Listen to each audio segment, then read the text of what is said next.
ताजदारे Medina वाली ये कायनात मुस्तफ़ा जाने रहमत के प्यारे दीवानों, अल्लाह का शुक्र अदा करो। परवरदिगारे आलम ने हम गुनेगारों को क्या कुछ अता नहीं फरमाया। अपना प्यारा महबूब हम गुनेगारों को अल्लाह ने अता फरमाया। प्यारा मजहब इस्लाम अल्लाह ने हमें अता फरमाया। ये प्यारा दीन अल्लाह ने अता फरमाया। ये वो पाकीज़ा दीन है कि जो दुनिया में आने से लेकर कब्र में जाने तक सब कुछ सिखाता है। ये वो प्यारा दीन है जो आखिरत के मामलात भी दुनिया में समझा के बता के अपने मानने वालों को आगाह फरमाता है कि तुम्हें ज़िंदगी कैसे गुजारनी है, दुनिया में कैसे जीना है, दुनिया को कैसे बेहतर बनाना है, आखिरत को कैसे बेहतर बनाना है। ये वाहिद मजहब मुहज़्ज़ब इस्लाम है। अब मेरे एक एक लफ्ज़ को आप गौर से सुने। बच्चा दुनिया में आया, पैदा हुआ, जिसके यहाँ भी आया वो किसी मौलवी साहब के पास गए, किसी इमाम साहब के पास गए, हाफिज साहब के पास गए, कहे कि चलिए हजरत ज़रा। किस लिए? कब बच्चा पैदा हुआ है, हमें अल्लाह ने खुशी का दिन नसीब किया है। दुनिया में आने वाला दुनिया में आया। आपने इमाम साहब को बुलाया, मौलवी साहब को बुलाया, हाफिज साहब को बुलाया। कहने लगे हजरत आइए, अल्लाह ताला ने औलाद से नवाजा है। कहा क्या करना है? तो आपने कहा हजरत आकर कानों में पहले अजान पढ़ दीजिए। बच्चे के कान में अजान, इस्लाम की तालीम यहीं से शुरू हो गई। ताजदारे मदीना वाली ये कायनात मुस्तफ़ा जाने रहमत के प्यारे दीवानों, गौर करो। अभी दुनिया में आया है, दुनिया में अल्लाह ने अभी एक बच्चे को भेजा है, अभी उसने आंखें खोली हैं, लेकिन सबसे पहले उसके कान में अजान पढ़कर उसे मिजाज दिया गया, उसे फिक्र दी गई, बताया गया ऐ दुनिया में आने वाले तुझे तेरे बारे में बाद में बताया जाएगा। ऐ दुनिया में आने वाले तुझे तेरी शनाख्त बाद में कराई जाएगी।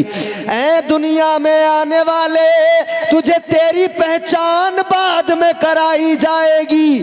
तू दुनिया में आया है, तू किस मजहब के अंदर आया है, तेरे मजहब की क्वालिटी ये है, तेरा मजहब तेरी पहचान बाद में बताएगा, मगर तेरे रब की पहचान तुझे पहले कराई जाएगी, तेरे रब का नाम तुझे पहले सुनाया जाएगा। कान में अजान पढ़कर अल्लाह अकबर कहकर अल्लाह का नाम उसको सुनाकर बता दिया गया, ऐ दुनिया में आने वाले दुनिया में आया है, इतना जान ले तुझे दुनिया में भेजने वाला कायनात का खालिक परवरदिगार है। सुभान अल्लाह। नारे तकबीर, नारे रिसालत, बस लगे आला हजरत हजरत अल्लामा इम्तियाज बरकाती साई किबला जिंदाबाद जिंदाबाद।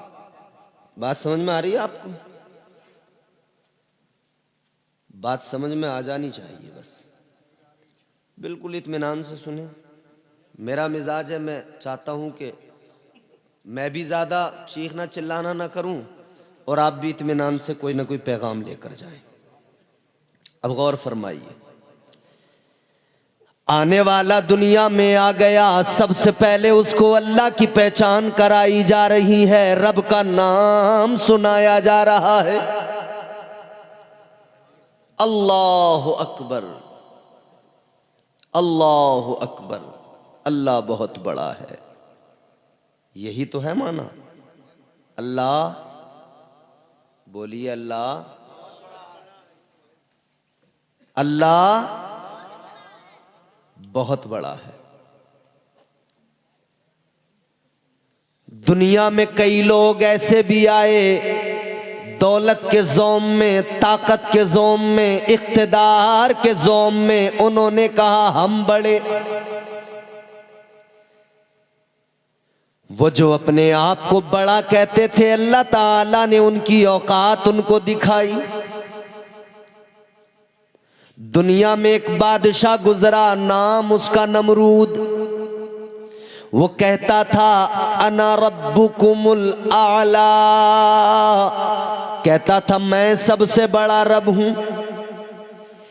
एक बादशाह ताकत की बुनियाद पर, दौलत की बुनियाद पर कहता था मैं सबसे बड़ा, मैं सबसे बड़ा। अल्लाह ताला ने उसे उसकी औकात दिखाई और समझा दिया तू बड़ा नहीं, बड़ा तो परवरदिगार है, सबसे ताकत वाला तो परवरदिगार है, सुपर पावर तो परवरदिगार है। अल्लाह ताला ने बता दिया देख तू अपने आप को बड़ा कहता है मगर तू कितना छोटा है। रब तुझे बता रहा है तुझे खत्म करने के लिए किसी बड़े की जरूरत नहीं पड़ेगी। अल्लाह ने सबसे छोटी मखलूक मच्छर को भेज दिया, अल्लाह ने औकात बता दी। अपने आप को बड़ा कहने वाले, जब तू अल्लाह की बनाई मखलूक में एक छोटे से मच्छर का मुकाबला नहीं कर सकता तो तेरी औकात नहीं है कि तू कायनात के मालिक परवरदिगार का, अल्लाह का मुकाबला कर सके। कर सकता कोई मुकाबला अल्लाह का? नहीं कर सकता। वो हमारा मालिक है, वो हमारा परवरदिगार है। गर्दिश में कहां उसके मुकद्दर का सितारा हो, जिसको मयस्सर तेरी रहमत का सहारा। तन्हा है अकेला है तू, यकता है अहद है, गैरत तेरी करती नहीं शिरकत को गवारा। हक ये है कि तुझ बिन कोई माबूद नहीं है तेरे सिवा कौन मददगार हमारा। तो इंसान अपनी औकात जान ले, क्या औकात है? कुछ भी नहीं। इंसान तो छोड़िए, पूरी कायनात की औकात की बात कीजिए। फरमाया गया अल्लाह ताला की नजर में इस कायनात की औकात एक मच्छर के पर के बराबर भी नहीं है, एक मक्खी के पर के बराबर भी। फरमाया कि अगर अल्लाह ताला की नजर में इस दुनिया की औकात, जिस दुनिया के लिए हम मर रहे हैं, कट रहे हैं, लड़ रहे हैं, झगड़ रहे हैं, बुरा हाल है, अगर अल्लाह ताला की नज़र में इस दुनिया की औकात एक मच्छर के पर के बराबर भी होती ना, तो इस दुनिया में सिर्फ और सिर्फ अल्लाह का नाम लेने वाले लोग होते, सिर्फ अल्लाह की इबादत करने वाले लोग होते, कोई नहीं होता उसके अलावा। मगर अल्लाह की नज़र में इस कायनात की कोई औकात नहीं है। कितनी सी, आप अपनी इस दुनिया को, अपने इस प्लेनेट को देखें, कितना सा है। मैप में जाकर कभी इसकी हकीकत देखिए तो सबसे पहले अल्लाह का नाम सुनाया गया, बता दिया गया तू अल्लाह का बंदा है, तुझे दुनिया में परवरदिगार ने भेजा है। जहन करीब कीजिए, गौर से मेरी बात को सुनिए। आप बड़े जी शऊर लोग हैं, आपका गांव नगलिया आकिल मशहूर है, बड़े बड़े खुतबा यहाँ आते हैं, बयान करते हैं। मैं सबसे छोटा, कुछ बातें काम की बताऊंगा, सुन लेना। अल्लाह ने पैदा किया है। अब एक बात जरा गौर से सुनो, ये महफिली साले सवाब की है। हमारे जनाब नज़ीर भाई की बहन दुनिया से गई, एक न एक दिन हमें भी जाना। जो दुनिया में आया है उसे दुनिया से जाना जरूर है। क्या भरोसा है जिंदगानी का, आदमी बुलबुला है पानी का। कर ले जो करना है, आखिर मौत है। कर ले जो करना है आखिर मौत है, एक दिन मरना है आखिर मौत है। ए दुनिया में आने वाले तू दुनिया में आ गया, तेरे कान में अजान तो हो गई मगर याद रखना मिजाज ये भी दिया जा रहा है, अजान होने के बाद में फिर जमात होती है और जमात और अजान के दरमियान एक थोड़ा सा वक्फा होता है, वो 15 मिनट 20 मिनट का भी हो सकता है, वो आधा घंटे का भी हो सकता है। मिजाज दिया गया ए दुनिया में आने वाले, अजान के बाद में जिस तरह नमाज के लिए वक्फा होता है, इसी तरह तेरे कान में अजान से लेकर तेरी जमात तक एक थोड़ा सा वक्फा है, उसी का नाम जिंदगी है, उसी का नाम जिंदगी है। इस वक्फे के अंदर जो तुझे करना है कर ले, अजान हो गई मगर तैयार रहना, जमात का वक्त करीब है, वो वक्त दूर नहीं। तू मैयत की शक्ल में एक चारपाई एक मसहरी पे लेटा होगा, तेरे मैयत को आगे रखकर लोग जमात कायम करेंगे, नमाज़े जनाजा पढ़ेंगे। ये वक्फा है छोटा सा।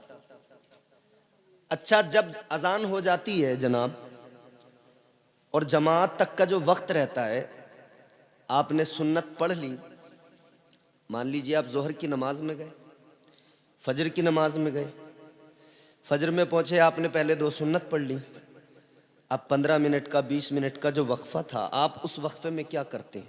मस्जिद में बैठकर आप उस वक्फे में क्रिकेट खेलते हैं, वॉलीबॉल खेलते हैं, फुटबॉल खेलते हैं, बैडमिंटन खेलते हैं, क्या करते हैं उतनी देर में? कोई तस्बीह पढ़ने में लगा है, कोई अल्लाह का जिक्र करने में लगा है, कोई कुरान की तिलावत करने में लगा है।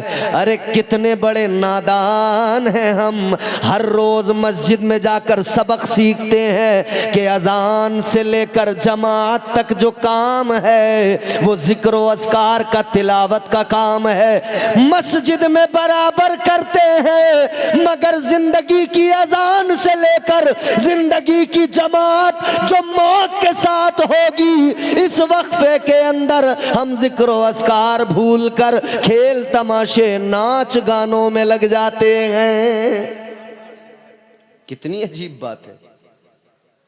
फजर में मस्जिद में जा रहे हैं तब हमें मालूम है कि अजान से जमात तक करना क्या है, मगर जिंदगी की पहली अजान से और मौत के साथ होने वाली जमात तक इस वक्फे में भी हमें जिक्र ही करना था, इबादतें ही करनी थी, अल्लाह को राजी ही करना था, मगर हमने वो नहीं किया, हम तो खेल तमाशों में लग गए। अलग अलग तरीकों से आदमी अपना दिल बहलाना चाहता है। कोई मोबाइल में अपना घंटों का वक्त बर्बाद करके अपना दिल बहलाना चाहता है और बहलाने की कोशिश कर रहा है। कोई क्रिकेट खेल के अपना दिल बहलाना चाहता है, कोई क्रिकेट में दिल बहला रहा है, कोई लूडो खेल कर अपना दिल बहलाने की कोशिश कर रहा है, कोई बैडमिंटन खेल कर अपना दिल बहलाने की कोशिश कर रहा है, कोई गिल्ली टोल खेल कर अपना दिल बहलाने की कोशिश कर रहा है। दिल बहलाने की कोशिशों में लोग इतना आगे बढ़े कि लोग दिल बहलाने के लिए शराबें पीने लगे, दिल बहलाने के लिए अय्याशियाँ करने लगे, दिल बहलाने के लिए बदमाशियां करने लगे, दिल बहलाने के लिए चोरियां करने लगे, दिल बहलाने के लिए बदकारियां करने लगे। याद रखो मेरे अजीजों, बदकारियां करके दिल बहलाने की कोशिश ना करो, शराबें पीकर दिल बहलाने की कोशिश ना करो। दिल बहलाना है तो ऐसे बहलाओ कि दिल इधर भी बहल जाए और जब कब्र में जाओ, कब्र में भी दिल बहल जाए, आखिरत में जब परवाना जन्नत मिले, उधर जन्नत की बहारों को देखकर दिल बहल जाए। इसके लिए शराबों से दूर होना पड़ेगा, बदकारियों से दूर होना पड़ेगा, गीबत चोरी को छोड़ना पड़ेगा, जुल्म सितम को, ज्यादतियों को, हसद को छोड़ना पड़ेगा। दिल बहलाना है तो अल्लाह का जिक्र करो, दिल बहल जाएगा।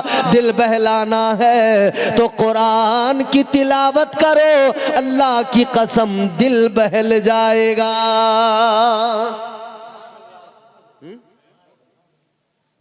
मगर अजीब बात है ना, दिल बहलाने के लोग अलग अलग तरीके ढूंढ रहे हैं। एक 20 साल का नौजवान, 25 साल का नौजवान किसी दीवार पर जकंद मार के अपना दिल बहलाना चाहता है। आप समझ रहे होंगे मेरी बात, और ना समझे हो तो मैं और आपको मिजाह में ही समझा देता हूं। ऐन से उसने आप लिखा हो, बिलखुसूस ये नौजवान ताक झांक वाले, दिल बहलाने के चक्कर में ताक झांक जो होती है ना, मेरे ये जो मैं सुना रहा हूं 4 मिसरे गौर से सुन ले। ऐन से उसने आप लिखा हो, ऐसा भी हो सकता है, पढ़ा लिखा वो शख्स गधा हो, ऐसा भी हो सकता है। ऐसा लग रहा है कि आप बहुत ज्यादा थक चुके हैं, अब आपका सुनने का मूड है नहीं। माशाल्लाह। हाँ, 2 ही बातें हो सकती हैं, या तो फिर आप परेशान हैं, या तो फिर आप ज्यादा ही डूब गए हैं। अल्लाह खैर फरमाए, कहीं कहीं बोल भी जाया करें ताकि मुझे भी डर न लगे। क्या कई बार ना बोलने में खतरा ये भी हो जाता है कि ये गुस्से में तो नहीं बैठा है, समझ रहे? ऐन से उसने आप लिखा हो, ऐसा भी हो सकता है, पढ़ा लिखा वो शख्स गधा हो, ऐसा भी हो सकता है। गैर के घर में तू जो घुसा है अपना दिल बहलाने को, तेरे घर कोई और घुसा हो, ऐसा भी हो सकता है। अपना दिल बहलाने के चक्कर में किसी की दीवार को फांद कर अंदर जाकर अपना दिल बहलाने वाले, याद रख तू दूसरे के घर में घुसा है, अपने घर की भी फिक्र रखना, कहीं ऐसा ना हो तेरे घर में कोई और घुस के अपना दिल बहला रहा हो।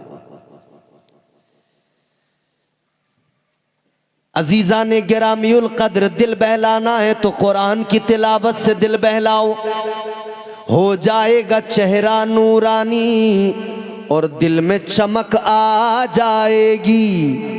हो जाएगा चेहरा नूरानी और दिल में चमक आ जाएगी। तुम रोज कलामे पाक पढ़ो, सांसों में महक आ जाएगी। अल्लाह ने जिंदगी दी है मगर बड़े सलीके से गुजारो। अच्छा, अल्लाह ने पैदा भी किया है, मौत भी वही देता है उसके हुक्म से। जिसका वक्त हो गया उसे दुनिया से चले जाना है। हमारे दिल के अंदर बड़ी ख्वाहिशें होती हैं, वो जिसका इंतकाल हो गया है, कहीं भी किसी भी जगह पर कोई भी शख्स जो दुनिया से जाता है, उसके दिल में भी बड़ी ख्वाहिशें थीं, मैं दुनिया में ऐसा करूं, वैसा करूं, ये करूं, वो करूं। ख्वाहिशें कभी तकमील उनकी मुकम्मल होती नहीं, ख़त्म ही नहीं होती, बढ़ती रहती हैं, बढ़ती रहती हैं। मगर एक दिन मौत आ जाती है। सोचने वाली बात यह है, मौत आती क्यों है, बंदा मरता क्यों है, क्या है फलसफा मौत का। हज़रत मूसा अलैहिस्सलाम अल्लाह के पैगंबर हैं। अल्लाह की बारगाह में उन्होंने सवाल किया था,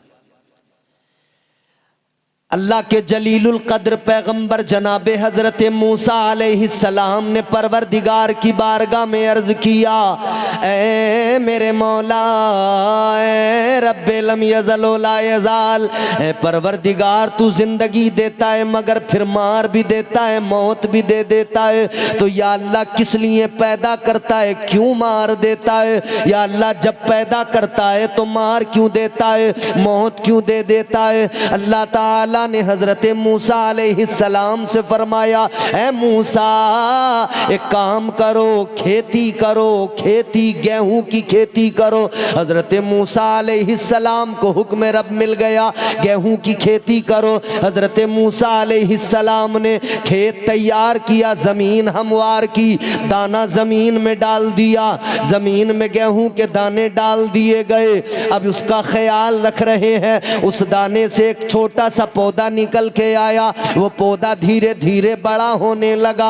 हजरत मूसा अलैहिस्सलाम पानी भी देते हैं, ख्याल भी रखते हैं, वो पौधा धीरे धीरे बड़ा हुआ, लहलहाने लगा, फिर वो हवाओं की सरगम पे नाचने लगा, और बड़ा हुआ, अपने शबाब को पहुंच गया, और बड़ा हुआ, उस पर बालियां आ गई, और बड़े हुए वो पौधे। उन बालियों में फिर क्या हुआ, अल्लाह ने दाना डाल दिया, बालियों के अंदर दाना, एक दाने में एक दरख्त निकला, एक पौधा निकला, लेकिन उस पर अल्लाह ने कई बालियां लगाई, एक एक बाली के अंदर कई कई दाने आए। अजीजाने गिरामियुल कद्र गौर से सुनो मेरी बात, बालियों में दाने आ गए, फसल बिल्कुल तैयार हो गई, फसल बिल्कुल पक गई। हजरत मूसा अलैहिस्सलाम ने अब फसल को काट लिया, गेहूं काट लिए, काटने के बाद में गेहूं अलग कर दिया, भूसा अलग कर दिया। अल्लाह ताला ने फरमाया, ऐ मूसा मैंने तुम्हें खेती करने का हुक्म दिया था, मैंने तुम्हें फसल उगाने का हुक्म दिया था, तुम्हें ये कहां से दिमाग में बात आई कि तुमने इसको काट भी दिया, दाना और भूसा दोनों अलग कर दिए। अर्ज करने लगे, मौला ऐ मेरे परवरदिगार, जब तक ये पौधा छोटा था तब तक मैंने इसको नहीं काटा, ये जवान हुआ, शबाब पे आया, मौला मैंने इसको नहीं काटा, लेकिन या अल्लाह फिर एक वक्त वो आ गया कि जरूरी हो गया दाना अलग कर दिया जाए, भूसा अलग कर दिया जाए। ए अल्लाह अगर मैं दाना और भूसा अलग न करता तो फिर नतीजा ये निकलता, अगर मैं फसल न काटता सारी फसल सूख जाती, दाना भी सूख कर खत्म हो जाता, आगे ये अगर बारिश हो जाती तो दाना गलकर सड़ जाता, खराब हो जाता, न भूसा रहता न दाना रहता, सारी फसल खराब हो जाती। अल्लाह ने फरमाया, मूसा ये बताओ, ये सोच, ये इल्म कहाँ से आया, ये ख्याल कैसे आया, ये फिक्र कहाँ से मिली? अर्ज करने लगे, मौला तू मेरा मालिक है, तू परवरदिगार है, या अल्लाह ये अक्ल तूने अता फरमाई, सोचने समझने का मादा तूने अता फरमाया। ऐ परवरदिगार ये समझ तूने अता की, ये फहम फरासत तूने अता की। अल्लाह ने फरमाया, ऐ मूसा मेरी अता करदा फहम फरासत की बुनियाद पर तुम इतना जान गए कि जब वक्त आए तो दाना और भूसा अलग कर देना चाहिए, तो मैं तो तुम्हारा रब हूँ, मैं तो कायनात का खालिक हूँ, मैं तो सबसे बड़ी ताकत हूँ, मैं तो सुपर पावर हूँ। ऐ मूसा तो फिर मैं भी तो जानता हूँ कि कब जिस्म के भूसे को, रूह के दाने को अलग करना है, वक्त आता है मूसा, मैं जिनको दुनिया में भेजता हूँ वो अपने शबाब को पहुँचते हैं, लेकिन मूसा फिर वक्त आता है मैं जिस्म को रूह से अलग कर देता हूँ। जिस्म मिट्टी का है, मिट्टी के अंदर दबा दिया जाता है, वो भूसा ही बन जाता है, मिट्टी में मिलकर मिट्टी बन जाता है। अल्लाह फरमाता है, ये तुम्हारे परवरदिगार की हिकमत है, ये तुम्हारे रब की कुदरत है। वक्त आने पर जिस तरह तुम बालियों से दाना भूसा अलग करते हो, उसी तरह तुम्हारा रब जिस्म से रूह को और जिस्म को अलग कर दिया करता है। एक वक्त है, मगर जब तक ये जिस्म और जान एक साथ है, ये अलग नहीं हुए हैं, तब तक हमारी जिम्मेदारी है कि हमारा मजहब, हमारा दीन हमें जो सिखा रहा है वो सीखें, जिस पर अमल करने का हुक्म दिया जा रहा है उस पर अमल करें। मुख्तसर है जिंदगी, करीने से गुजारो, जिंदगी इतने करीने से गुजारी जाए, जिंदगी इतने सलीके से गुजारी जाए। भाई मुख्तसर सी जिंदगी है, बहुत होशियार रहना है। जिंदगी इतने सलीके से गुजारी जाए, जैसे चादर कोई कांटों से उतारी जाए। मुख्तसर सी जिंदगी है, सलीके से गुजारो। हजरत मूसा अलैहिस्सलाम जलीलुल कद्र पैगंबर हैं। जिंदगी में मगन रहने वाले लोगों को सबक हासिल करना चाहिए। एक दिन मरना है, और ये मरना इतना आसान नहीं होता। ऐसा नहीं है कि साहब 1 मिनट में बस काम खत्म हो जाएगा, मर जाएंगे। हमारे यहाँ हम बोलते हैं ऐसा कि साहब अभी सांसें चल रही थी, बस पानी हमने जरा सा मुंह में डाला है, एक बार तो 1 चम्मच पानी पी लिया, दोबारा डाला तो पानी न पी सके, इंतकाल हो गया। होता है ना? यानी इंसान देखो ना यार, कितना इतराता है, कितना अकड़ता है, जबकि ये जानता है एक दिन अंजाम यही होगा कि अपने हाथ से पानी भी नहीं पी सकूंगा। एक दिन अंजाम ये होगा कि आज जिस जवानी पे मैं नाश करता हूँ, इतराता हूँ, एक दिन वो होगा अपने पैरों पे सलीके से चल भी नहीं पाऊंगा। फिर मुझे सहारा दे दे कर लोग चलाएंगे, फिर मुझे सहारों की जरूरत पड़ेगी। इतना सब जानकर भी आदमी कितना बड़ा अनजान है। अक्ल है, सोच समझ फिक्र अल्लाह ने समझ दी है, अक्ल दी है, समझने का मादा अता किया है। मगर वो किसी बुजुर्ग ने, किसी अल्लाह वाले ने कहा ना, इंसान अगर अल्लाह की दी हुई अक्ल का सही इस्तेमाल कर ले तो इससे बड़ा दानिश्वर कोई नहीं, और अगर ये बददिमाग बन बैठे तो फिर इससे बड़ा बेवकूफ भी कोई नहीं।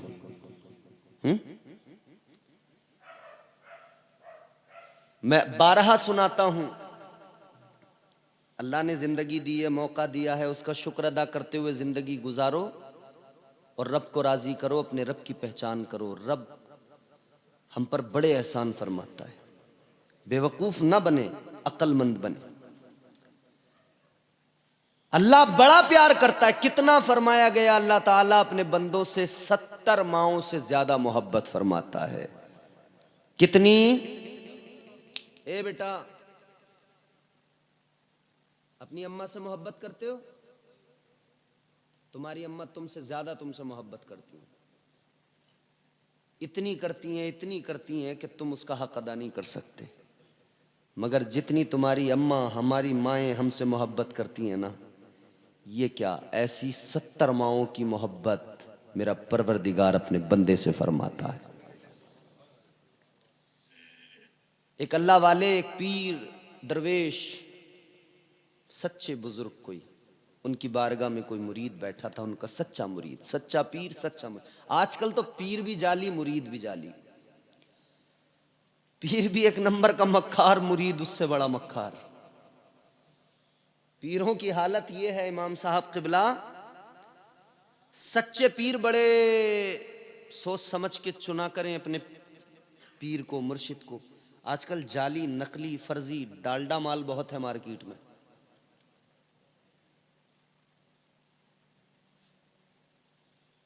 ऐसे ऐसे पीर मिलेंगे कि दिन भर अपना तमाम अच्छा हट्टा कट्टा मोटा ताज़ा होगा, चलता फिरता रहेगा, खाता पीता रहेगा, और नमाज की बात आएगी तो नमाज एक वक्त की नहीं पड़ेगा।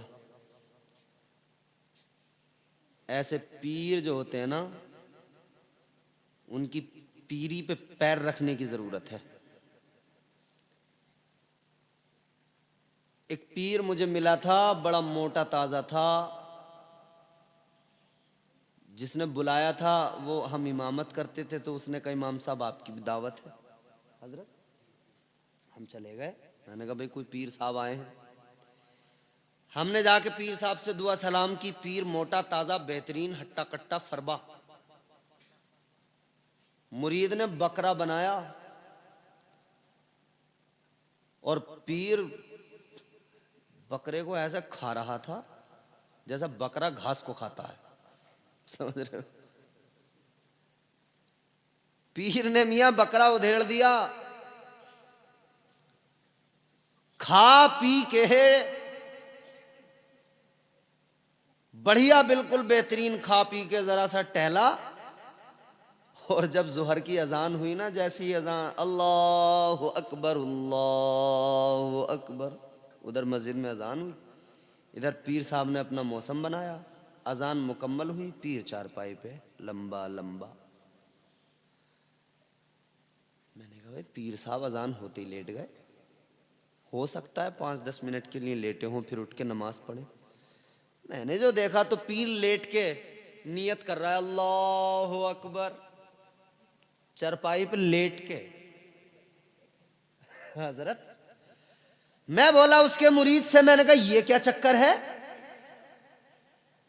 तेरा पीर अच्छा भला मोटा ताजा तंदुरुस्त अभी चल फिर रहा था, दौड़ रहा था, खाना खा के टहल रहा था, अजान होती लंबा लंबा चारपाई पे अल्लाह अकबर।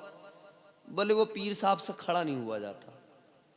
अच्छा, मैंने कहा इस कमबख्त से खड़ा नहीं हुआ जाता तो बैठा भी नहीं जाता क्या इससे?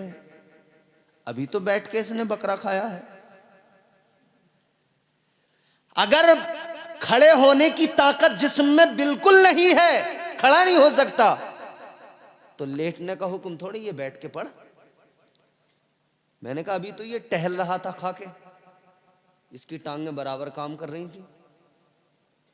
और मैं कह रहा हूं अगर इसके घोड़े बिल्कुल फेल हो गए, टांगें अगर बिल्कुल खराब हो ही गई, बैठ के तो पढ़ सकता था, बैठ के भी नहीं पढ़ी।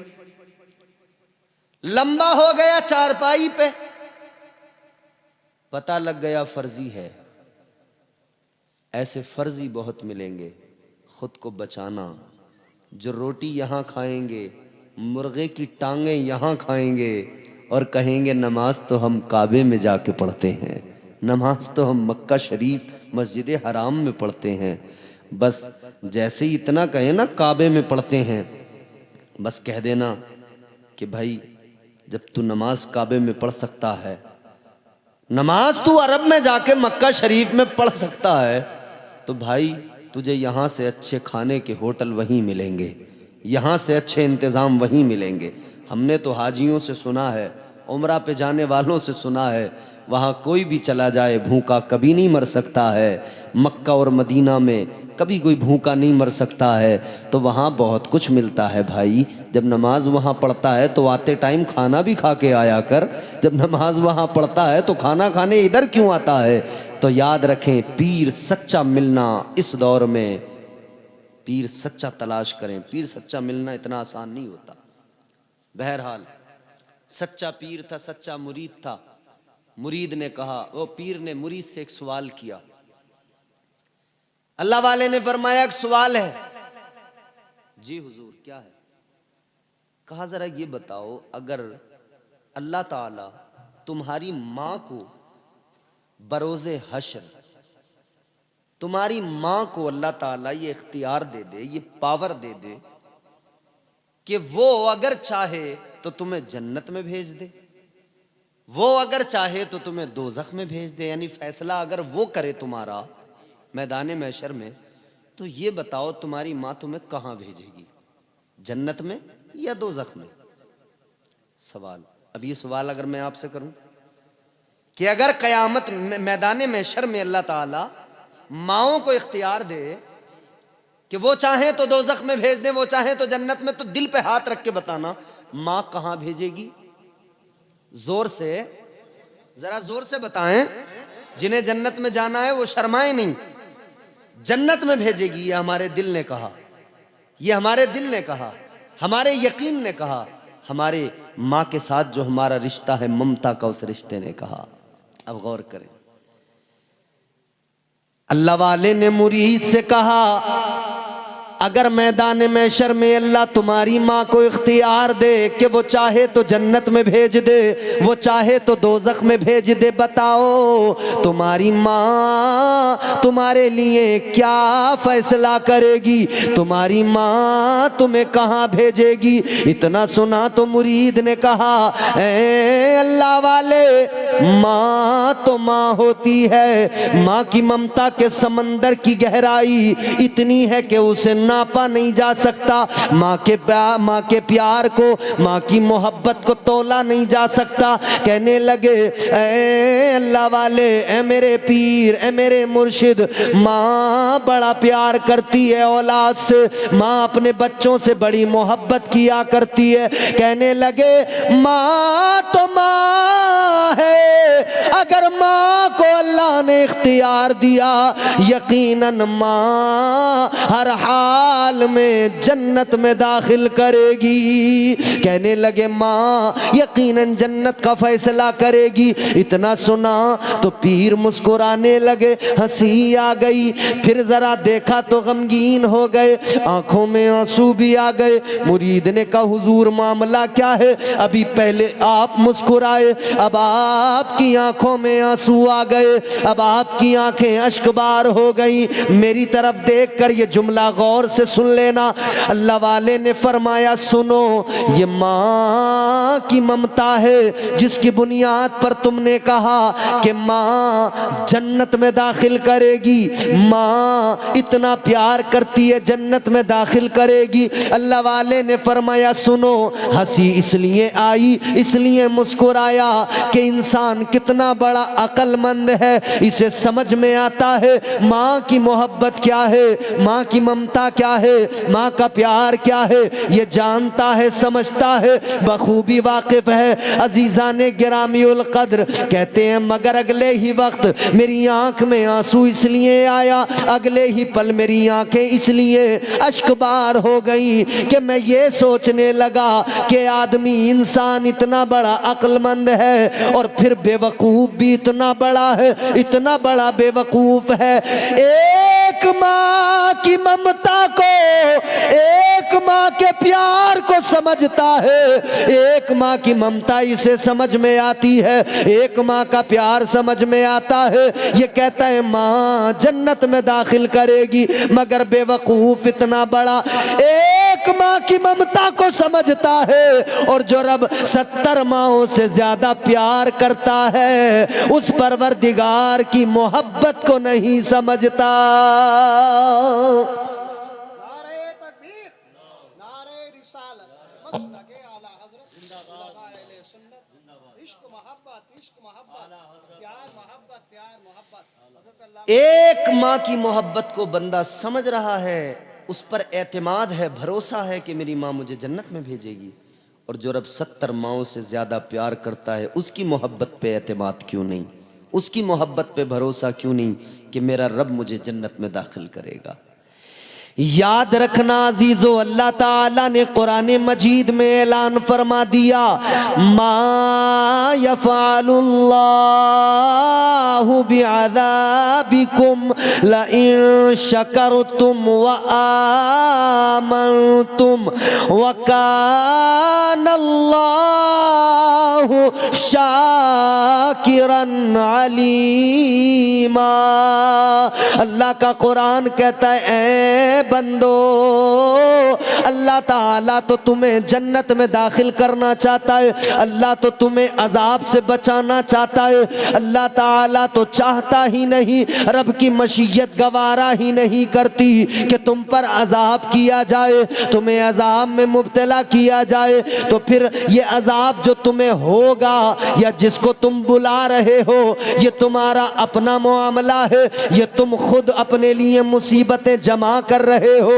अल्लाह का कुरान कहता है, वमा असाबकुम मिन मुसीबतिन फबिमा कसबत अयदीकुम व यअफू अन कसीर।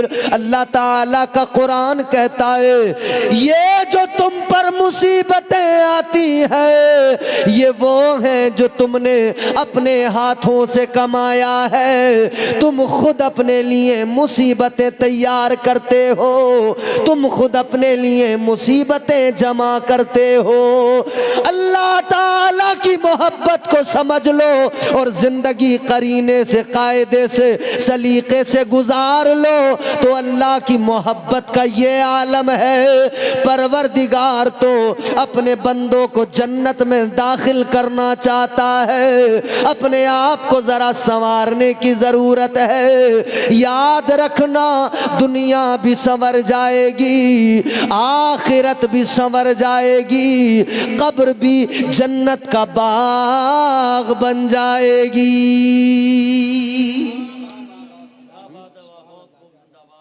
मगर पहले अपने आप को जरा बेहतर करें, पहले अपने अंदर झांक कर देखें हम क्या हैं। हर इंसान मगरूर है, हर इंसान में अनानियत है। शराब आम हो गई, जुआ आम हो गया, नशा आम हो गया। 18-18 साल के, 20-20 साल के जवान लड़के आज शराब पीने लगे बियर के नाम पर। नगलिया आकिल वालों, आपके यहां से भी कितने लोग हैं, कोई पंजाब में रहता है, कोई दिल्ली में रहता है, कोई बिहार में रहता है, कोई उड़ीसा में रहता है, कोई मुंबई में रहता है। माँ बाप भेजते हैं किस लिए कि ये जाएगा, कमाएगा, हमारा सहारा बनेगा। कितने ऐसे जिन्हें बुरी सोहबतों ने तबाह कर दिया, बर्बाद कर दिया। घर से कमाने के लिए गए थे, शराबी बन के लौटे। घर से कमाने के लिए गए थे, शराबी बन के लौटे, जुआरी बन के लौटे, नशेड़ी बन के लौटे। गलत सोहबतों ने बर्बाद कर दिया, तालीम की कमी ने बर्बाद कर दिया, फिक्र बेदार न हो सकी, शऊर बेदार न हो सका, गलत संगतों ने बर्बाद कर दिया। अच्छा, ये दोस्ती का जो चक्कर है ना, ये भी बड़ा खतरनाक है। 25 साल तक ये दोस्त पीछा नहीं छोड़ते। दोस्ती के स्टेटस लग रहे हैं मोबाइलों में, दोस्त के लिए जान दे देंगे, दोस्त अगर आधी रात पुकारे चले जाएंगे। और होता भी है। दोस्त के पास बुलेट है ना, किसी दोस्त के पास अगर बुलेट है दूर दूर भी, तो फिर आने दो कोई शादी अपनी रिश्तेदारी में, दोस्त की बुलेट लेके फिर जाएंगे। देखो, दोस्त की बुलेट है और उड़ना इनका देखो, ये उड़े उड़े फिर रहे हैं। पल्सर मांग के लाए हैं, मगर उड़ना इनका देखो, अपने आप को रामपुर का नवाब समझ रहे हैं। दोस्तों की संगतों ने इतना बर्बाद किया, 25 साल खराब हो गए, न पढ़ सके, न तालीम हासिल कर सके, न कुछ और कर सके। अम्मा अब्बा परेशान। जब ज्यादा परेशान हुए तो फिर किसी ने मशवरा दे दिया, ये दोस्तियां, ये यारियां तभी छूटेंगी, इसका निकाह कर दो, इसकी शादी कर दो। तो अम्मा अब्बा ने कहा चलो भाई इसकी शादी करो। उन्होंने सोचा था शादी कर देंगे तो ये दोस्त यार जो है सब छूट जाएंगे। माँ बाप ने शादी कर दी, दोस्त यार तो छूट गए, मगर मेम साहब जो आई वो बड़ी खतरनाक निकली। उन्होंने आके घर में महाभारत शुरू कर दी। अम्मा अब्बा फिर परेशान। 25 साल तक तो दोस्तों ने परेशान रखा, शादी हो गई तो मेम साहब आ गई, उन्होंने परेशान रखा। कुल मिला के माँ बाप बुढ़े हो गए, सुकून न मिल सका औलाद से। क्यों? माँ बाप की इसमें सबसे बड़ी कमी ये थी कि जब वो बच्चा तेरी आगोश में था, माँ की आगोश में था, तब माँ उसकी तरबियत नहीं कर पाई। जब वो बाप की उंगली पकड़ के चलना सीख रहा था, तब बाप उसकी तरबियत नहीं कर पाया। तरबियत न करने का नतीजा ये निकला कि तुमने एक बेटे की तरबियत नहीं की, उसके सबब तुम्हारी पूरी जिंदगी मुश्किलों भरी हो गई। अपनी बुढ़ापे को अगर बेहतर बनाना है तो औलाद को अच्छा बनाओ, इल्म दीन औलाद को दो, अपने बच्चों को पढ़ाओ, कुरान सिखाओ। वरना याद रखना, ये जब रात को दोस्त आता है, फोन करता है कि भाई बाहर चौराहे पे खड़ा हूं आ जा, तुम अगर बिस्तर पे बीमार पड़े हो, ये दवाई देने को तैयार नहीं, 2 घूंट पानी देने को तैयार नहीं, लेकिन ठंड में सुकड़ता हुआ दोस्त की खातिर चौराहे पे जरूर पहुंचेगा।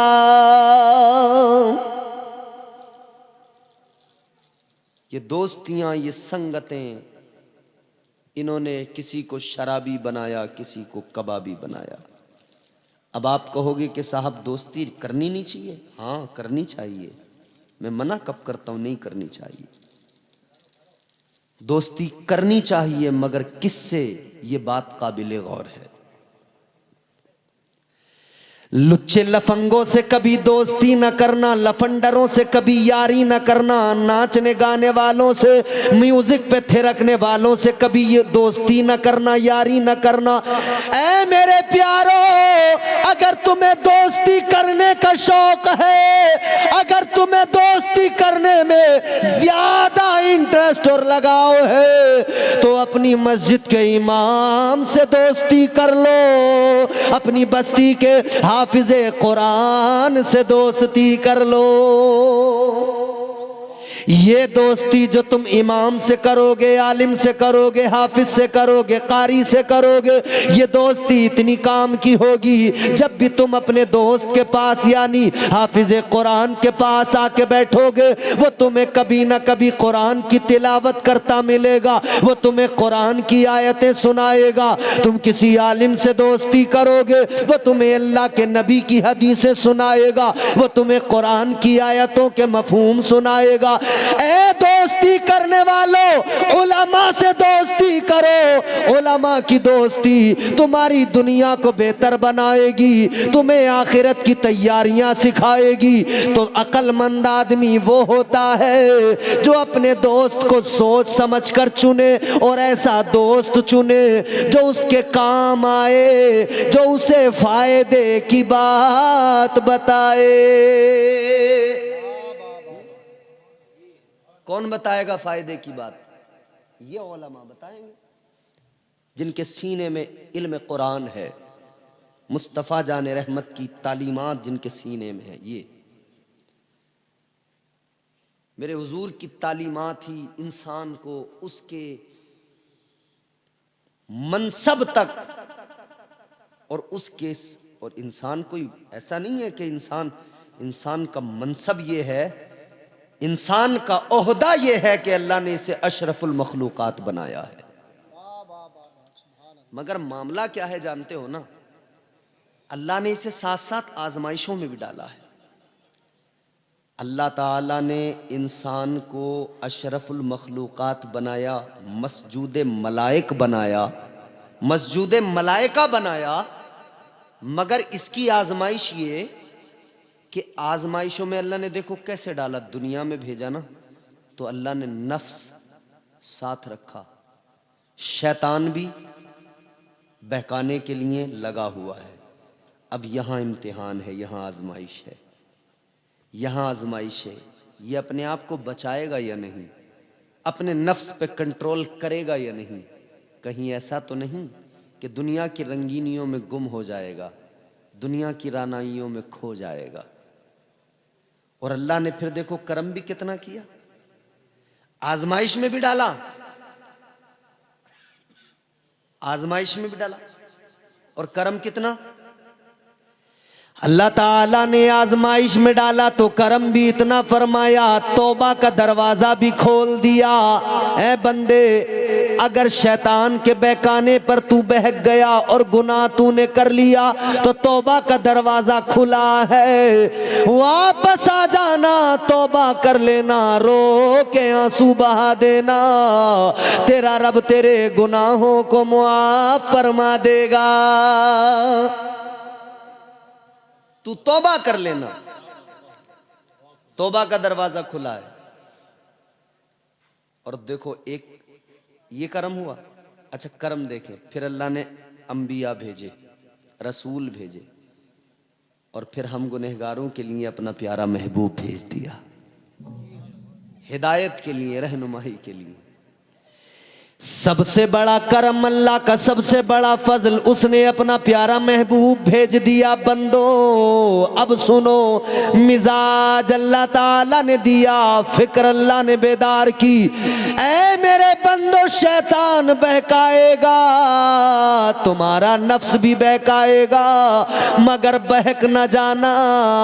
मेरे महबूब के दामन को पकड़ लेना, मेरे महबूब की तालीमात पर अमल कर लेना, मेरे महबूब की सीरत पर अमल कर लेना। याद रखना, अगर तू मेरे महबूब का हो गया, अगर तू उनका गुलाम बन गया, तो शैतान तेरा कुछ नहीं बिगाड़ पाएगा, कुछ नहीं बिगाड़। सुभान अल्लाह। अच्छा फिर देखें करम वाला है करम।